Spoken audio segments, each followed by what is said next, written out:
Então, turma, vamos lá, né? Continuar os nossos estudos e hoje nós iremos estudar a região Centro-Oeste. Então, vamos acompanhar a leitura e a explicação, certo? Região Centro-Oeste. Embora tenha crescido bastante nos últimos 70 anos, a população do Centro-Oeste ainda é a menor do país. Em 1940, a região contava com pouco mais de 1 milhão de habitantes. No ano de 2014, já tinha havido ultrapassado os 15 milhões. A construção de Brasília, a abertura de estradas, o clima e o relevo favoráveis ao plantio e à pecuária, a facilidade para comprar terras, além de outros incentivos do governo, estão entre os fatores que atraíram migrantes para a região, o que contribuiu para o aumento da população e a aceleração da urbanização. Então, vejam, ela é uma região que havia menor quantidade, né, de habitantes, mas que em 2014 ela já ultrapassava os 15 milhões, por conta dos incentivos do governo, né? Aqui é fácil de se comprar terra, né? As pessoas que vão à procura de trabalho como o plantio e a pecuária, o clima é favorável, o relevo é favorável, o solo é favorável, tá? Então, isso atrai muitos migrantes para essa região, certo? E aí, o que acontece? Com esse aumento de migrantes na região, né, a procura de terras, né, de trabalhar com plantio, com a lavoura, né, com a criação de gado, com a criação de animais, faz com que aumente a urbanização, né, a quantidade de pessoas nessa região. As atividades econômicas relacionadas ao setor industrial e de serviços estão em crescimento. Porém, a principal atividade econômica da região é a agropecuária. Observe no mapa ao lado o estado e as principais cidades que fazem parte dessa região. Então, deixa eu te aproximar aqui um pouquinho. Deixa eu ver se eu consigo dar um zoom legal, né? Não muito. Isso, agora ficou bom. Então, vamos ver. Nós temos aqui o estado do Mato Grosso, certo? Onde a sua capital é Cuiabá. Nós temos Mato Grosso do Sul, com a sua capital Campo Grande, tá?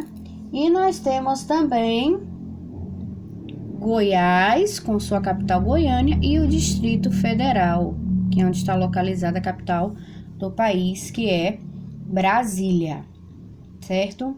E aqui nós temos algumas principais cidades, né?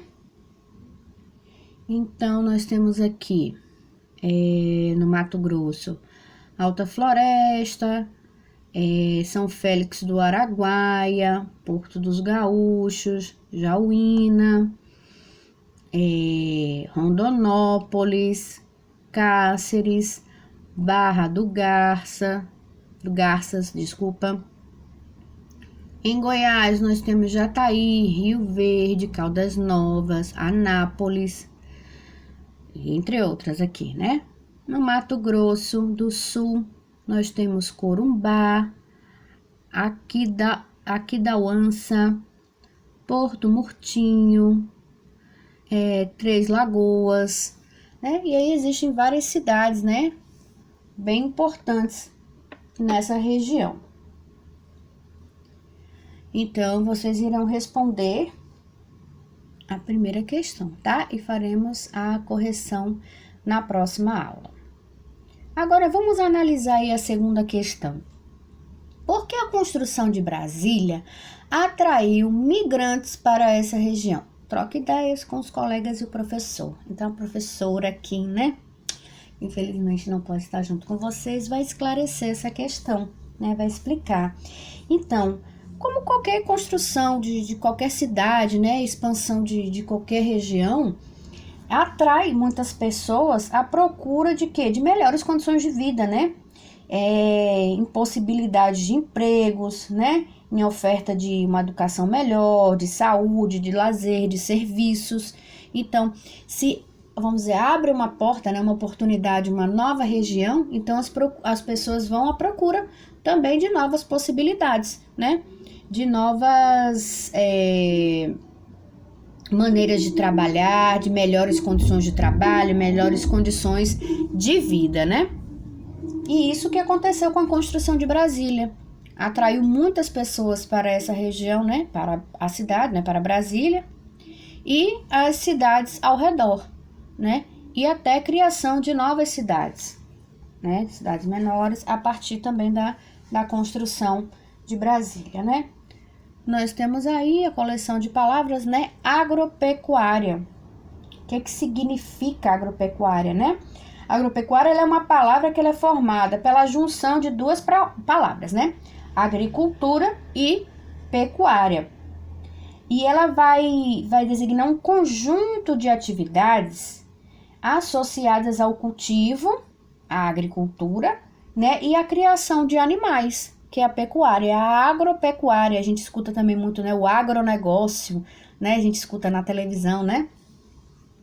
Então, é a agropecuária, que são as duas atividades, né, elas estão em conjunto, a agricultura e a pecuária, certo? Vamos lá para a página 125. As áreas de cerrado e de floresta da região centro-oeste estão sendo cada vez mais ocupadas por plantações e criações de gado, e com isso ocorre o risco de desaparecer. Então, cerrado, ó, tá vendo? É a vegetação predominante dessa região. Tá? O cerrado é a vegetação predominante, né? E existe o cerrado e é uma parte de floresta dessa região. Então, ela está sendo muito desmatada, né? Está sendo retirada essa vegetação, que é para a expansão desse agronegócio, né? Da agropecuária, né? E para também a criação de novas áreas urbanas, né? Então, correndo o risco, né, de extinção dessa vegetação, dela desaparecer por conta dessas atividades. E a tia deu o zoom lá e esqueci de tirar, mas ainda bem que vocês estão acompanhando aí pelo livro, né? Os produtos agrícolas mais cultivados nessa região são soja, algodão, milho, cana-de-açúcar e feijão. Na pecuária, destaca-se a criação do gado bovino, que representa o maior rebanho do país e se destina em grande parte aos frigoríficos do sul e do sudeste e à exportação. Então, vejam, na parte agrícola, né, do plantio, nós temos destaque para soja, algodão e milho, cana-de-açúcar e feijão. Né, a soja para exportação, né, milho, soja para exportação, né, cana-de-açúcar. E na pecuária, a criação do gado bovino, né, que aí a produção dessa carne, ela é distribuída para os frigoríficos, né, tanto da região sul e sudeste, e também existem ainda as indústrias de laticínios, né, as de leite e derivados, né, como queijo, manteiga, né, é muito forte, né, esse tipo de indústria nessa região. E também o leite, que é produzido também nessa região, ele é vendido, né, para as outras regiões, como o sul e sudeste, também para as indústrias, né, de laticínios, que são essas que produzem o leite, a manteiga, o leite pasteurizado, aquele que vem na caixinha, né, a manteiga, o queijo, né, os tipos de queijo. Então, vamos lá. Nós temos aqui um mapa da região centro-oeste e a economia. Então, nós temos aqui os estados, né, e as principais atividades econômicas. Então, nós temos aqui, olha, cana-de-açúcar, café, feijão, arroz, tomate, soja, trigo, milho, algodão, madeira, criação de bovinos, criação de suínos, ouro, manganês e indústria. Ainda tem extração mineral aqui, ó, manganês, né? É um minério. E aí tem também a parte industrial. Vocês irão responder a primeira questão e vamos agora analisar essa segunda questão. Qual é a grande ameaça para as áreas de floresta e de cerrado da região centro-oeste? Discuta a questão com os colegas e o professor. Agora há pouco a tia falou sobre essa questão, né? É a questão do desmatamento, da exploração, né? Da retirada dessa vegetação de cerrado e de floresta para a ampliação do agronegócio, da agropecuária, né? E também para a expansão da urbanização das áreas urbanas, né? Então, essa é a grande ameaça, é a extração, né? Dessa vegetação, é a retirada dessa vegetação, né? O desmatamento para a expansão urbana e para o desenvolvimento da agropecuária, certo? Vamos agora para as representações regionais. Vejam, tem uma imagem aqui, né? Vamos ver que imagem é essa, olha. Região Sudeste, colheita do café de Percilau, desenho a bico de pena. Desenho bem detalhado, lindo, né? Muito perfeito. Vamos ver agora o que fala as representações regionais.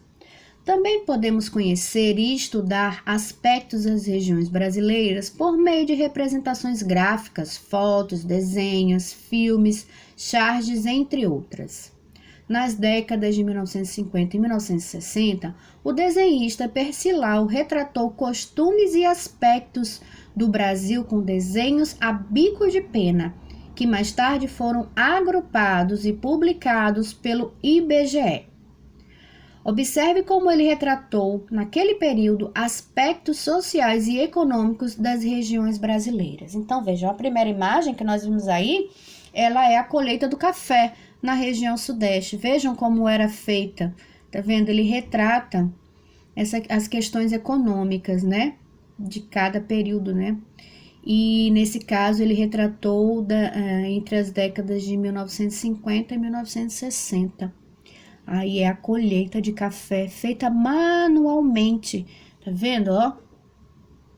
Eles colhiam, colocavam nas peneiras, né, para fazer a seleção do café e era transportado, ó, pelos animais, tá vendo? Em carrocinhas e puxado por animais, né? Tudo feito manualmente. Sim, e tem um destaque aqui, né? Bico de pena. O que é bico de pena, ó? Instrumento feito de pena de ganso ou de metal usado para escrever e desenhar com tinta nanquim. Não era utilizado nem a caneta, nem o pincel, nem o lápis, tá vendo? Era uma pena. A pontinha da pena, né? Um material de metal bem fininho com tinta. Ia molhando a pontinha desse material na tinta, numa tinta bem pretinha, ia se desenhando, né? Uma obra de arte, né, gente? Bem trabalhoso, né? E muito bem feito, muito perfeito, né? Olha o rosto dessa moça aqui, olha os traços, tá vendo? O lenço, o amarrado aqui do lenço, o avental, olha os pés. Uma perfeição, né? A dobra da calça, muito bonito, muito perfeito. Nós temos aqui uma outra imagem. Essa representa a região sul, charqueada de Percilau, desenho também a bico de pena. Tá vendo? Isso aqui são mantas de carne. Eles salgavam as carnes, né, e colocavam, tá vendo? Como se fosse num varal, como se estivesse estendendo roupa. Tá vendo? Aqui eles jogam sal, ó, na carne, que é a nossa carne seca, charque, né? A charqueada, ó. E eles colocavam ao sol para secar, tá vendo? Chama charqueada. Vejam, era tudo feito manualmente. Hoje em dia, como é feito essa charque, essa carne? Tudo em indústrias, né? nas fábricas, né? Então, elas, está vendo, eram mantas de carnes que ficavam expostas ao sol, né? Iam ser curtidas, né? Colocavam sal, né? E também, olha a riqueza de detalhes, gente, dos desenhos, né? Muito perfeito, muito, muito, muito, uma obra de arte. E nós temos aqui a representação da região Nordeste. Fabricante de farinha de persilau, desenho a bico de pena. Também, olha que perfeição, essa é uma casa de farinha. Tá tudo feito também manualmente, tá vendo? Era descascado, né? A mandioca, né? Passado por moinhos, depois eles iam para um forno para torrar aquela farinha, né? Tudo feito manualmente. Mas a tia vai falar um pouco essa questão do manual. Nós vamos voltar um pouquinho para aquela imagem, tá? Para aquela página. Aqui, ó. Região Norte. Pesca do pirarucu de persilau, desenho também a bico de pena. Vejam, muito detalhado também. Olha, o pirarucu são peixes grandes mesmo, tá vendo? Olha as canoas aqui, olha, as cabanas, né? Muito bem feito. E aí representa aí como era a economia naquela época. As principais atividades econômicas, né? Aqui também, representando a região centro-oeste, nós temos o boiadeiro, também desenho feito a bico de pena, também de persilau. Vendo, olha só, ele levando os rebanhos, né, de boi, olha só, a boiada, muito lindo, olha a vegetação, gente, a riqueza de detalhes, né? Agora vamos lá, a questão agora é, converse com os colegas e o professor sobre as atuais atividades econômicas das regiões representadas por persilau, com base no que vocês estudaram nestes capítulos. Então, nós temos aqui a região centro-oeste, o transporte do gado, como era feito. Aqui a pesca do pirarucu, como é feita essa pesca e como é armazenado essa carne. Aqui nós temos as casas de farinha da região Nordeste, nós temos a charqueada na região Sul e a colheita de café na região Sudeste. Todas essas atividades, elas permanecem, mas só que hoje de maneira diferente.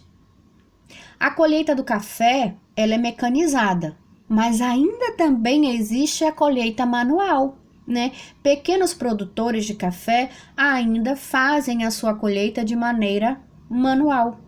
Já os grandes produtores fazem a colheita e a seleção de maneira já mecanizada, né? Com máquinas colheitadeiras, né?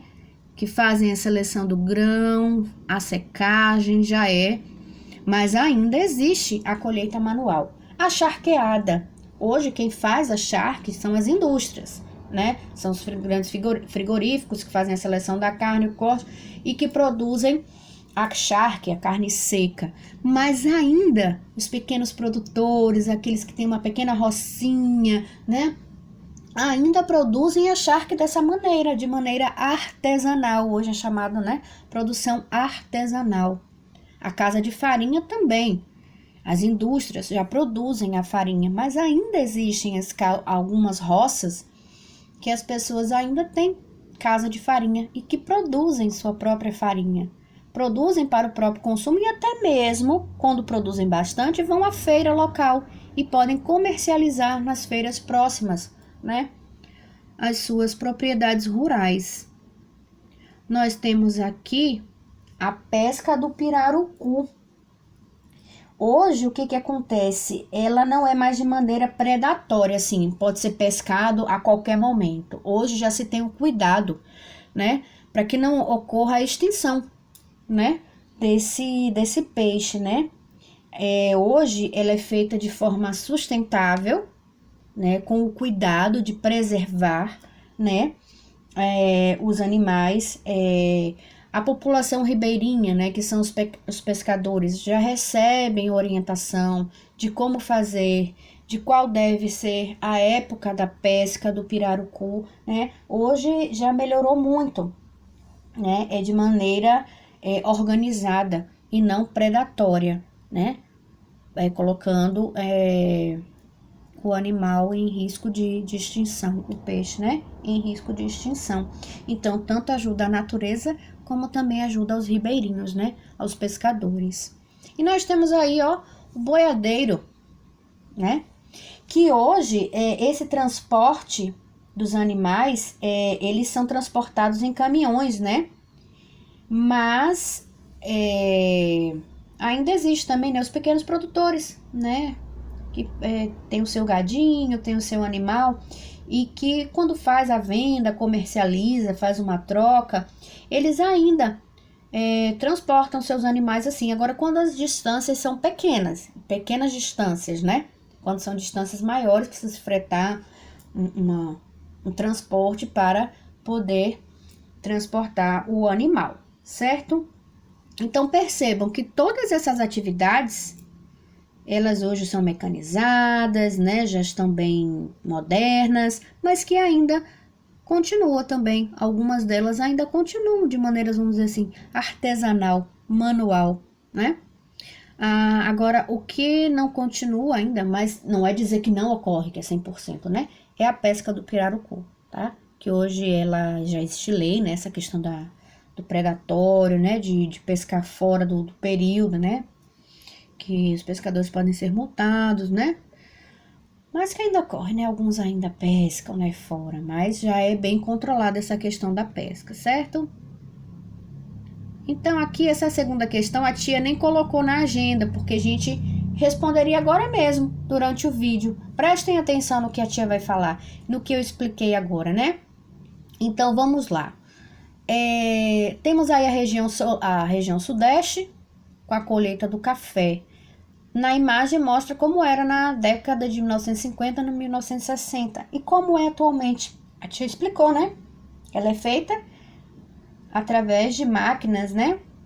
Mas ainda existe a colheita manual. É isso que vocês vão responder. Vamos lá? Pausem aí o vídeo, vão lá buscar o lápis pra gente já responder essa questão juntos. Vamos lá matar a saudade de responder juntos? Então, vamos lá. Então, se respondam aí com a palavrinha de vocês. Conforme vocês vão entendendo, vocês vão respondendo, tá? Mas tem que fazer o mesmo sentido aqui da explicação. Então, na região sudeste, a colheita é feita de maneira mecanizada ou é feita por máquinas, mas ainda existe a colheita manual. A charqueada, elas praticamente desapareceram, né? A produção é feita pelo frigorífico, né? Mas pequenos produtores produzem a charque de maneira artesanal. Na região nordeste, nós temos aí fabricante de farinha, né? Então, as fábricas artesanais ainda existem, mas a maior parte da produção é na indústria, feito pelas indústrias. O boiadeiro, né? Atualmente, os animais são transportados em caminhões, mas pequenos criadores podem transportar seus animais, né? Da maneira antiga, quando existe uma pequena distância. E a pesca do pirarucu, ela é feita de maneira sustentável e não mais de maneira predatória, certo? Então, se ficou rápido, vocês vão voltando um pouquinho, vão pausando. E aqui nós encerramos a nossa aula de hoje, tá bom? Façam com bastante atenção essa questão aí. Qualquer coisa, a tia repete na correção, tá? Não está na agenda, mas a tia vai repetir na correção, tá bom? Fiquem todos bem e um grande beijo da tia Pri. Até a próxima aula.